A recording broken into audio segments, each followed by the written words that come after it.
રવિભાઈ, તમે પોતે એક હાઈ ક્વોલિફાઈડ પર્સન છો. હજારો સ્ટુડન્ટ તમારી પાસે ટ્રેન થઈ અને હાલ પ્રશાસનમાં નોકરીઓ મેળવી રહ્યા છે, મેળવી લીધી પણ છે ને હજી પણ એ લોકો તમારા પાસે ટ્રેનિંગ લે છે. યુથને તમે એજ્યુકેટેડ કરો છો પ્રોપર કાયદાકીય નોલેજ આપીને. ઇવન પોલીસ ડિપાર્ટમેન્ટમાં પણ તમારા ઘણા બધા સ્ટુડન્ટ્સ છે, બરાબર.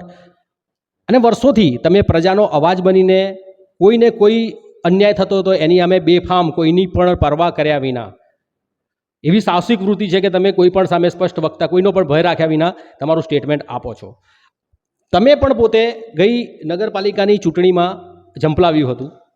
બધાને ખબર હતી કે રવિભાઈ જો સોની જીતશે તો કોક ને કોક તો આખા પાલનપુરનો જો આટલો સુધારો કરતા હોય તો અમારા વોર્ડનો તો ખૂબ સારો સુધારો કરશે.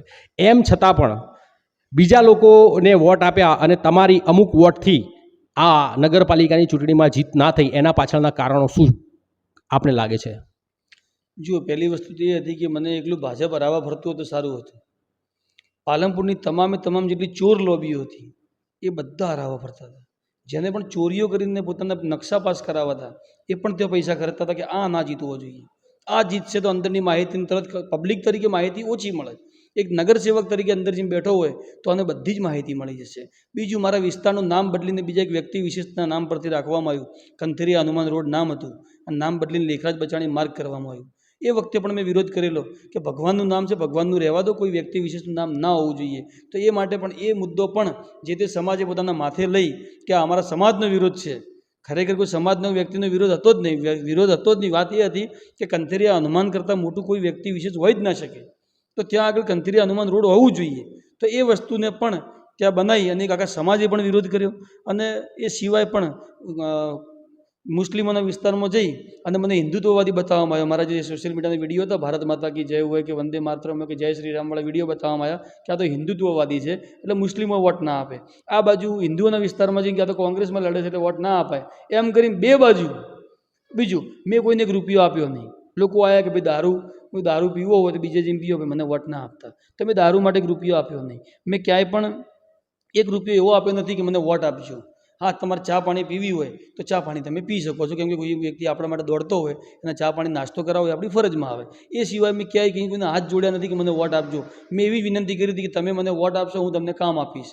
તો ઘણા લોકોને એવું લાગ્યું કે ભાઈ સારો માણસ છે, તો ઘણા સારા લોકો મને વોટ આપ્યા. પણ જે એક એવો વર્ગ હતો કે જે થોડોક ભણવામાં પાછળ રહી ચૂક્યો હોય અથવા કોઈ જે જૂથમાં રહે છે અને કોઈ એક વ્યક્તિને લીડર બનીને ફરે છે, એવા લીડરો જે વેચાઈ ગયા, દારૂમાં વેચાઈ ગયા, પૈસામાં વેચાઈ ગયા, એ લોકોએ ભેગા થઈ અને એક સામૂહિક રીતે એક જ પક્ષને અથવા એક જ બાજુ વોટિંગ કર્યું.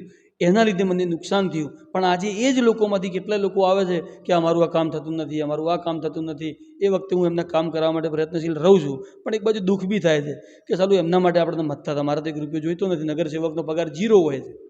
કોઈ પણ નગરસેવક બને એનો પગાર 0 હોય તો હું વગર પગારની નોકરી કરવા માટે શું કરવા પૈસા ખર્ચું? 2-5 લાખ રૂપિયા વાપરું શેના માટે? કે 0 પગાર લેવા માટે. અને બીજું, તમે નગરસેવક બન્યા પછી તમે નગરના છો તો કોઈ પણ વ્યક્તિ ગમે ત્યારે અડધી રાતે તમને ફોન કરે, તમારી ઊંઘ હેરાન થઈ જાઓ તમે. કૂતરું મરી ગયું, ગટર ઉભરાય છે, લાઇટ બંધ છે, વાવાઝોડું આવી ગયું, કેટલી ધ્યાન રાખવાનું. રોડ બનાવતા નથી, બ્લોક નાખતા નથી. તો આ બધી જવાબદારીઓ લેવાની, પગાર નહીં લેવાનો, ભ્રષ્ટાચાર નહીં કરવાનો, તો હું પૈસા શેના માટે ખર્ચું? મને એમ હતું કે બહાર રહીશ એના કરતાં અંદર રહીશ તો 2 કામ વધારે કરી શકીશ.